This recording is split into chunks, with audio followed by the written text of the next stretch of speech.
Shalom mes bien-aimés, je suis contente de vous retrouver et je vous salue au nom puissant de notre Seigneur Jésus-Christ qui revient bientôt. Alléluia, gloire à Dieu. Seigneur, nous te disons merci pour ce sujet que tu nous mets à cœur de partager avec mes bien-aimés. Père Saint, Père tendre, nous, au nom de Jésus, nous disons que nos esprits sont disposés à recevoir ta parole. Nos esprits sont impactés pour changer une transformation complète au nom de Jésus. Alléluia, gloire à Dieu. Nous avons prié au nom de Jésus. Bien-aimés, aujourd'hui, nous allons parler de la jalousie. Un poison mortel qui gangrène l'Église, qui gangrène les enfants de Dieu. Amen. Le dictionnaire Larousse décrit la jalousie comme étant un dépit envieux ressenti à la vue des avantages d'autrui. Et lorsqu'il s'agit des sentiments amoureux, d'un sentiment fondé sur le désir de posséder la personne aimée et sur la crainte de la perdre au profit d'un rival. Quant à la Bible, elle dépeint la jalousie comme étant inflexible, qu'on ne peut changer, comme le séjour des morts.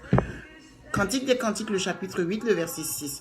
Les ravages causés par la jalousie au sein du corps du Christ sont les plus destructeurs. Les églises s'entre-déchirent, des vies sont entièrement brisées, des couples disloqués, des âmes précieuses quittent l'église et retournent dans le monde. Bien-aimé, ce sujet, tu dois le prendre avec moi pour intercéder. Alléluia.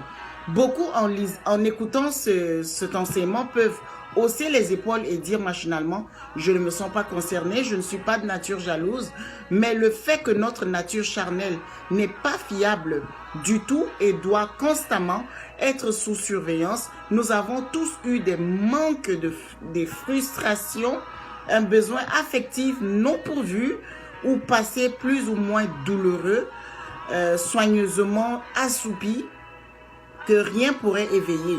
Nos gestes, nos mimiques, nos réactions nous trahissent et révèlent bien souvent ce qui se cache en nous.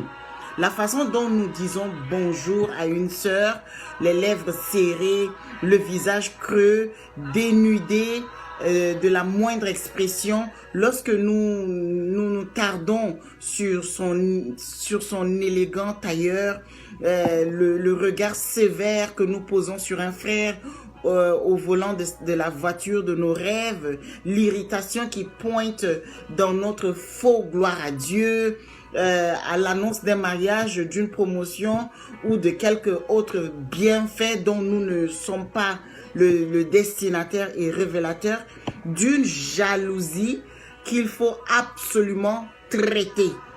Alléluia. Car elle pourrait finir par nous détruire. Gloire à Dieu. Un problème d'identité. La jalousie est un problème d'identité, mes bien-aimés. Être jaloux de quelqu'un pour ce qu'il est ou pour ce qu'il a, c'est nier jusqu'à son droit à l'existence.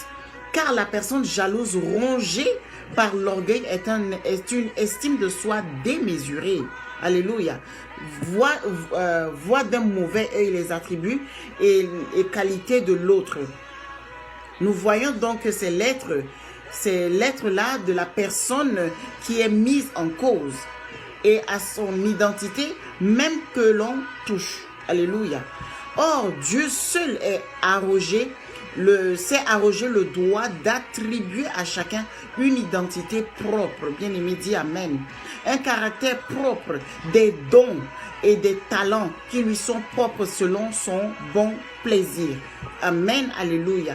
Le fait que certains semblent plus avantagés physiquement, spirituellement ou matériellement que d'autres ne veut pas dire que Dieu les préfère à d'autres ou qu'ils soient supérieurs, car tout ce que Dieu fait est bon. Amen, alléluia. À plus forte raison, les hommes créés à son image, mais que leur capacité, leur dextérité, leur talent et leurs dons leur sont indispensables pour les tâches que Dieu leur a confiées sur terre. Amen, alléluia. Il n'y a donc pas lieu de jalouser les avantages d'un tel ou d'une telle. Dieu ne se trompant pas dans ses jugements et sachant parfaitement ce qu'il fait, bien-aimé, il n'y a pas raison d'être jaloux. Il est malheureux de voir à quel point le diable a distillé le poison de la jalousie dans les veines de bon nombre de chrétiens qui, loin de régler l'état désastreux de leur cœur, souillés par la frustration et l'envie, n'ont plus le moindre cas de conscience. Bien-aimés, or rien de tel que ce sentiment horrible qu'est la jalousie pour nous torturer, nous endurcir et nous pousser à la rébellion. Car derrière la personne jalousée, c'est bien un sentiment accusateur envers Dieu que nous nourrissons. Si nous voyons l'exemple lorsque Caïn vit que Dieu préféra l'offrande d'Abel à la sienne, il se sentit rejeté et en conçut de la jalousie au point de tuer son frère. Derrière son acte se cachait une profonde colère contre Dieu qui avait rejeté son offrande, ce dont Abel n'était en rien responsable. Alléluia. Les personnes jalouses embrassent deux profils. Elles sont extrêmement orgueilleuses.